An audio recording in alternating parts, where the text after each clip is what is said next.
Madam, আপনি কোটা আন্দোলন নিয়ে কি বলতে চান বলুন, না হলে পুরো দেশের মানুষ আপনাকে পদ মারতে আসবে এখনই।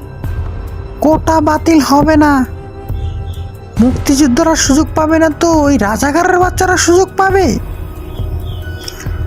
আমার বাবার দেশ এটা, আমি যা বলবো সবার তাই মেনে নিতে হবে, না হলে সবাইকে আয়না ঘরে পাঠিয়ে দিব।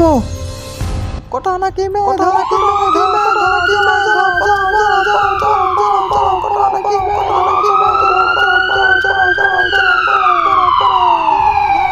এই পানি লাগবে কারো, পানি পানি, এই পানি পানি নাও, পানি নাও, কারো পানি লাগবে, পানি পানি পানি পানি। ম্যাডাম, দেশে তো 100-এরও অধিক ছাত্র মেরে ফেলেছেন, এটা নিয়ে কি হবেন, না হলে কি আপনাকে পদ মারা হবে এখন।